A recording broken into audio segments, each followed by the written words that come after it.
Hello everyone, welcome to algo Bangla 29। আজকে আমরা শিখব কিভাবে পাওয়ার পয়েন্ট প্রেজেন্টেশন স্লাইডে ভিডিও অ্যাড করতে হয় এবং এই ভিডিও এডিট করতে হয়। তো চলুন শুরু করা যাক। তো ভিডিও অ্যাড করার জন্য আমরা প্রথমে একটি স্লাইড ক্রিয়েট করেছি। তো আমরা এই স্লাইডের এখানে এসে আমরা ভিডিও অ্যাড করার জন্য আমরা ইনসার্ট সেকশনে যাব। দেন আমরা এখান থেকে এই যে ডান পাশে মিডিয়া যে আমাদের সাব সেকশন আছে, এখান থেকে আমরা ভিডিওর অ্যারো বাটনে ক্লিক করব। দেন আমরা দিস ডিভাইস এখান থেকে মানে আমরা যদি আমাদের পিসি থেকে আমরা ভিডিওটা ইনসার্ট করতে চাই, তো সেক্ষেত্রে আমরা দিস ডিভাইসে ক্লিক করব। আমরা যদি স্টক ভিডিওসে আমরা ক্লিক করি তাহলে আমরা এখানে ক্লিক করব, মানে আমার এই মাইক্রোসফট পাওয়ার পয়েন্টেরই আমার স্টকে যে ভিডিওগুলো আছে সেগুলো ইউজ করার জন্য এখানে বেশ কিছু ভিডিও এখানে দিয়ে রাখছে। তো এগুলো আমরা ইউজ করতে পারি। আবার আমরা অনলাইন থেকেও সার্চ দিয়ে আমরা ভিডিও নিতে পারি, এই যে অনলাইন ভিডিওস। তো এখান থেকে আপনাকে সার্চ দিয়ে ভিডিও নিতে হবে। তো আমরা অনলাইন থেকেও নিব না, আমরা স্টক ইমেজ থেকেও নিব না, আমরা নিব আমার পিসি থেকে। তো আমি দিস ডিভাইসে ক্লিক করব, দেন আমাকে আমার লোকেশনে নিয়ে যাবে। তো আমরা আসবো এই যে power point PDF two PPT, এটা কনভার্সন প্রসেস। তো আমরা যদি এটা ডাবল ক্লিক করি দেন আমাদেরকে এই স্লাইডে আমার ভিডিওটা আসবে এবং আমরা এখান থেকে এটা কি করতে পারবো, প্লে করতে পারবো। শোনা যাচ্ছে। তো আমি অফ করে দিলাম। এখন এটাকে আমরা আবার রিসাইজ করতে পারবো। এটা দেখেন, রিসাইজ করলাম এবং আমার স্লাইডের যে কোনো জায়গায় আমি রাখতে পারতেছি। আবার দেখেন এই যে ভিডিও, এই ভিডিওর উপরে ক্লিক করা মাত্রই আমাদেরকে উপরে দুইটা সেকশন এক্সট্রা দেখাচ্ছে। একটা ভিডিও ফরম্যাট আর একটা প্লেব্যাক। তো আমরা ভিডিও ফরম্যাটে যদি ক্লিক করি তো এখান থেকে আমরা বেশ কিছু ফিচার পাবো। একটা প্লে। তো এখানে প্লেতে ক্লিক করলে তো নরমালি প্লে হবে। আর একটা কারেকশনস। তো আমরা এই ভিডিওর কারেকশনসে দেখবো, এখানে বেশ কিছু আমাদের কি আছে, ব্রাইটনেস, কন্ট্রাস্ট, এগুলো বেশ কিছু আছে। তো আমরা এখানে যদি ক্লিক করি দেখেন হোয়াইট হয়ে যাবে। আবার এখান থেকে এগুলো নিজেদের মতো করে আপনাদেরকে সাজায় নিতে হবে। তারপরে আমরা যদি আবার কালারে আসি, কালারে এসেও আমরা এরকম বেশ কিছু কালার পাবো যেগুলো আমাদেরকে এখান থেকে সিলেক্ট করতে হবে। তারপরে আমরা আসবো রিসেট ডিজাইন। তো এখান থেকে আমরা যদি ডিজাইনটাকে রিসেট করি তাহলে আমাদের কি হবে, আগের অবস্থায় চলে আসবে। এই যে দেখেন আগের অবস্থায় চলে আসছে। আর মাঝখানে আমাদের একটা অপশন আছে, সেটা পোস্টার ফ্রেম। মানে এই ভিডিওর উপরে আমরা একটা পোস্টার রাখতে পারবো। লাইক আমরা ইউটিউবে যখন আমরা কোনো ভিডিও আপলোড করি তো তার আমরা একটা থাম্বনেইল দিই, রাইট? তো থাম্বনেইল দেখে আমরা বুঝতে পারি ভিডিওটা কি ধরনের। তো এখানেও আমরা এই ভিডিওর উপরে আমরা একটা থাম্বনেইল টাইপ মানে পোস্টার ফ্রেম আমরা অ্যাড করতে পারবো। তো আমরা যদি এখানে এসে অ্যারো বাটনে ক্লিক করি দেন আমরা কারেন্ট ফ্রেমে এখানে আমরা কি করতে পারি, ইমেজ ফ্রম ফাইল এখান থেকে আমরা নিতে পারি। আবার কারেন্ট ফ্রেম মানে এখান থেকে আমরা একটা ফ্রেম ক্রিয়েট করতে পারবো। তো আমরা এখান থেকে ফ্রেম ক্রিয়েট না করে আমরা ইমেজ ফ্রম ফাইল, এখান থেকে আমরা ফ্রম ফাইল মানে আমার ডেস্কটপ থেকে আমি পোস্টারটা আমি কি করতে পারি, নিয়ে আসতে পারি। আবার আমি স্টক ইমেজ থেকে নিতে পারি, অনলাইন পিকচার্স থেকে নিতে পারি, আবার আইকন থেকেও নিতে পারি। তো আমরা ডেস্কটপ থেকে নিব। এখানে ক্লিক করলাম, দেন আমি এখান থেকে যে ইমেজ ওয়ান এখানে ক্লিক করব। তো আমার এই যে এই পোস্টারটা চলে আসছে। তো আমি র্যান্ডমলি যে কোনো একটা পোস্টার দিলাম। তো এখন আমরা যদি এখান থেকে প্লে করি তাহলে কি হবে, প্রথমে পোস্টারটা তো দেখাচ্ছে, প্লে করা মাত্রই আমার মেইন ভিডিওতে আমাকে নিয়ে যাবে। তো আমি এখানে প্লে করলাম, মেইন ভিডিওতে নিয়ে আসছে। তো আমি যদি আবার আগের অবস্থায় আসি, দেখেন এই যে আমি এসকেপ বাটন প্রেস করে আগের অবস্থায় আসলাম, আবার আমি প্লে বাটনে ক্লিক করলাম, আমাকে কি করলো, মেইন ভিডিওতে নিয়ে গেল। তো এরপরে আমরা কি করব, পোস্টারটা আমরা একটু উঠায় দিই। এখানে পোস্টার ফ্রেমে এসে রিসেট যদি ক্লিক করি তাহলে কি হবে, পোস্টারটা থাকবে না। দেখেন পোস্টার নেই। তো আমরা এখানে ভিডিও ফরম্যাটে এসে আমরা এখানে ভিডিও স্টাইলসে যদি আমরা আসি, এখানে বেশ কিছু স্টাইলস আছে। দেখেন স্টাইলস অনুযায়ী আমার কি ভিডিওগুলো চেঞ্জ হচ্ছে। ভিডিওর যে স্টাইল, দেখেন বেশ কিছু স্টাইলস আছে এখানে। তো এইগুলা সিলেক্ট করতে হবে এইভাবে। তারপরে আমরা আসবো ভিডিও শেপ। এখানে আমরা বেশ কিছু শেপ আমরা অ্যাড করতে পারবো। এই যে দেখেন আমি কোন শেপে আমার ভিডিও দেখতে চাচ্ছি সেগুলো এখানে আছে, দেখাই এক সাইডে নিয়ে এসে। তো ভিডিও শেপ আরো দেখাই যদি আমি একটু, দেখেন তো শেপ অনুযায়ী আমার দেখেন। তো এগুলো চেঞ্জ, বেশ কিছু এখানে শেপ রয়েছে। তো আপনারা চাইলে যে কোনো শেপে আপনার এই ভিডিওটা আপনি কি করতে পারেন, আপনার স্লাইডে রাখতে পারেন। তো আমি আবার ভিডিও ফরম্যাটে আসলাম। আচ্ছা, এরপরে আমরা কোথায়, ভিডিও বর্ডার। বর্ডারে এসে আমরা এখানে এই যে বেশ কিছু বর্ডার সিলেক্ট করবো। আমি যদি রেড যদি করি, দেখেন আমার বর্ডারটা কি হবে, রেড হবে। আবার আমি যদি হোয়াইট করি, বর্ডারটা হোয়াইট হবে। তো এগুলো আমাদের বেশ কিছু, এই যে দেখেন সাইড থেকে বর্ডার গুলো চেঞ্জ হচ্ছে। তারপরে আমরা এখান থেকে আসবো কোথায়, এখান থেকে আমরা আসবো ভিডিও ইফেক্ট।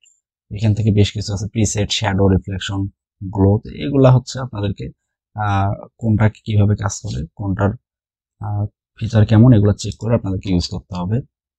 তারপরে আমরা আসবো হচ্ছে এই যে অ্যালাইনে যদি আসি, অ্যালাইনে এসে আমাদের আছে অ্যালাইন লেফট, অ্যালাইন এই যে লেফটে চলে যাবে, অ্যালাইন সেন্টার করলে মাঝখানে বসবে, অ্যালাইন বটম করলে উপরে থাকবে, মিডল করলে মাঝখানে থাকবে। তো এগুলো হচ্ছে আমাদের বটম করলে নিচে যাবে। তো এগুলো হচ্ছে আমাদের অ্যালাইনমেন্ট কাজ। তারপরে রোটেট আমরা যদি করি, রোটেট 90 ডিগ্রি অ্যাঙ্গেল রোটেট হবে। এই যে দেখেন এগুলো হচ্ছে রোটেটের কাজ। এরপরে আমরা আসবো হাইট। হাইট আমরা যদি একটু বড় করতে চাই, এখানে এরো বাটন ক্লিক করবো, উপরে ক্লিক করলে বড় হবে, নিচে ক্লিক করলে ছোট হবে। তারপর আমার ওয়েট আমি বড় ছোট এখান থেকে করতে পারবো। তো এই ছিল হচ্ছে আমাদের ভিডিও ফরম্যাট সেকশনের আন্ডারে বেশ কিছু কাজ। এরপরে আমরা যদি একটু প্লেব্যাকে আসি, প্লেব্যাকে এসে আমরা কি দেখতে পারবো, প্লেব্যাকে এসে আমরা আবার প্লে অপশন দেখতে পারবো। তারপর আমরা দেখতে পারবো অ্যাড বুকমার্ক, আবার ট্রিম ভিডিও, মানে এই ভিডিও আমার যে আছে সেই ভিডিওটা যে কয় মিনিটের ভিডিও, এটা আমরা এখান থেকে কি করতে পারবো, ট্রিমে ক্লিক করলে এই যে দেখেন এখান থেকে আমি ট্রিম করতে পারতেছি। এই যে এখান থেকে আপনি লিমিট বাড়ায় দিয়ে ট্রিম করতে পারবেন, আবার আপনি এখান থেকে কার্সর ধরেও ট্রিম করতে পারবেন। তো ট্রিম করে ওকে বাটনে প্রেস করলে কি হবে, আমি যদি ট্রিম করে ওকে বাটনে প্রেস করি, দেন আমার বাকি অংশটুকু, মানে এই যে ডান পাশের যে বাকি অংশ, এই যে এই চিহ্নের ডান পাশের যে বাকি অংশ, এই অংশটুকু কি হবে, কেটে যাবে। এই যে দেখেন এই যে আমি এই পর্যন্ত রাখলাম, মানে এই অংশটুকু আমার থাকবে, এই পাশের অংশ এবং হচ্ছে এই পাশের অংশ কেটে যাবে। তো এই হচ্ছে আমাদের ট্রিমের কাজ, আমি ক্যান্সেল করে দিলাম। তারপরে আমরা এখান থেকে ফেড ডিউরেশন এখান থেকে দিতে পারবো, তারপর এখান থেকে ফেড আউট করতে পারবো। তো এগুলো হচ্ছে আমাদের ভিডিওর বেশ কিছু ফিচার। তারপরে আমরা এখান থেকে আরেকটা যে কাজ করতে পারি সেটা হচ্ছে, আমরা যদি এখান থেকে একটু ইনসার্টে এসে আমরা কি করব, স্লাইড শোতে যদি আসি, ফ্রম বিগিনিং এ আসবো, তাহলে ফুল স্ক্রিনে নিয়ে আসলো আমাকে। এখন আমি যদি মাউস ক্লিক করি এখানে, তাহলে আমার কি হবে দেখেন, এখান থেকে আমার এই যে পরের স্লাইডে নিয়ে আসবে এবং হচ্ছে আমার ভিডিও কি হবে, এখান থেকে প্লে হবে। পরের স্লাইডে নিয়ে আসার পরে আমি আবার মাউসে ক্লিক করলে আমার ভিডিওটা কি হবে, আবার হচ্ছে ওপেন হয়ে যাবে, ভিডিওটা চালু হয়ে যাবে। এরপরে আমি আবার মাউসে ক্লিক করলে ভিডিওটা অফ হয়ে যাবে এবং হচ্ছে সেই সাথে স্লাইডও অফ হয়ে যাবে। তো আমি এসকেপ বাটন প্রেস করে আমি আবার আগের অবস্থায় আসলাম। তো আমি এখন চাচ্ছি যে আমি হচ্ছে এখান থেকে আবার স্লাইড শোতে আসলাম, এসে আমি ফ্রম বিগিনিং এখানে ক্লিক করলাম। তো আমি এখানে আবার কি করব, এই ভিডিওটা আমি চালাবো। তো আমি ক্লিক করলাম, দেন আমি আবার ভিডিওটা অফ করে দিলাম। এখন আমি চাচ্ছি এখান থেকে আমি হচ্ছে মাউস দিয়ে কাজ না করে আমি হচ্ছে কিবোর্ড ইউজ করে শর্টকাটে কাজ করব। তো সেক্ষেত্রে আমাদের যে ফিচার সেগুলো হচ্ছে, আমি এখান থেকে রাইট বাটনে ক্লিক করলাম, আমরা হেল্পে যাব, তাহলে আমরা শর্টকাট কিগুলো এখান থেকে দেখতে পারবো। হেল্পে আসলাম, এসে আমরা আসবো কোথায়, আমরা আসবো হচ্ছে মিডিয়াতে। তো মিডিয়াতে এসে দেখেন এই অল্টার পি প্রেস করলে কি হবে, মিডিয়াটা প্লে হবে অথবা পজ হবে। অল্টার কিউ প্রেস করলে মিডিয়া স্টপ প্লেব্যাক, মানে হচ্ছে ভিডিও একদম স্টপ হয়ে যাবে। Alt plus home or end use করলে মিডিয়া এখান থেকে বেশি ফিচার দেখতে পাচ্ছেন। আর অল্টার প্লাস ইউ যদি আমি প্রেস করি তাহলে মিডিয়া হচ্ছে যে ভিডিওটা মিউট হয়ে যাবে। আবার একইভাবে যদি আমি অল্টার প্লাস ইউ প্রেস করি মিডিয়াটা আনমিউট হয়ে যাবে। তারপরে আমরা এখান থেকে alt shift left button press করলে ব্যাকওয়ার্ড হবে, মানে হচ্ছে সামনের দিকে একটু কেটে নিয়ে যাবে, পিছনের দিকে একটু কেটে নিয়ে যাবে। এবং হচ্ছে রাইট বাটনে ক্লিক করলে, অল্টার শিফট রাইট বাটনে ক্লিক করলে সামনের দিকে একটু আগায় নিয়ে যাবে। তারপরে এগুলা হচ্ছে আরো বেশ কিছু আমাদের কি আছে, শর্টকাট কি আছে, এগুলো আমাদেরকে দেখে নিয়ে কাজ করতে হবে। তারপরে আমি ওকে বাটন প্রেস করলাম। তো এখন আমি যদি এসকেপ বাটন প্রেস করে আগের অবস্থায় আসি, এসে আমি চাচ্ছি যে আমি হচ্ছে আমার এই স্লাইডের মধ্যে একের অধিক ভিডিও আমি রাখবো। তো সেক্ষেত্রে আমি কি করতে পারি, একের অধিক ভিডিও রাখার জন্য আমি এখানে ক্লিক করলাম, এই ভিডিওর উপরে ক্লিক করে আমি কন্ট্রোল সি প্রেস করব, দেন আমি আবার এখানে এসে কন্ট্রোল ভি প্রেস করব। দেখেন এই যে আমার ডুপ্লিকেট হয়ে গেল। আবার আমি অন্যভাবে ম্যানুয়ালও করতে পারি। একটা হচ্ছে এখানে ক্লিক করলাম, ক্লিক করে আমি করব কি, হোম দিয়ে আসি, ক্লিক করে এখানে আমি কি করব, এই যে এখানে ক্লিক করে আমি কপি বাটনে প্রেস করব, তাহলে কি হবে, কপি হয়ে যাবে। এবং আমি যে এখানে এসে পেস্ট করব, তাহলে দেখেন যে পেস্ট হয়ে গেল, দেখতে পাচ্ছেন পেস্ট হয়ে গেল। এখন আমি চাইলে আমার এই স্লাইডের মধ্যে 3টা ভিডিও একসাথে চালাতে পারি।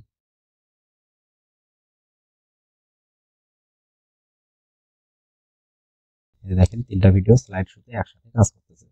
তো এই হচ্ছে আমাদের একই স্লাইডের মধ্যে একের অধিক ভিডিও প্লে করার যে টেকনিক, সেগুলো। তো আমরা স্কিপ বাটনে প্রেস করে আগের অবস্থায় আসলাম। আমি যদি ভিডিওগুলো পজ করে দিই, দেন আমি আগের অবস্থায় আসি, স্কিপ বাটনে প্রেস করলাম, আগের অবস্থায় আসলাম।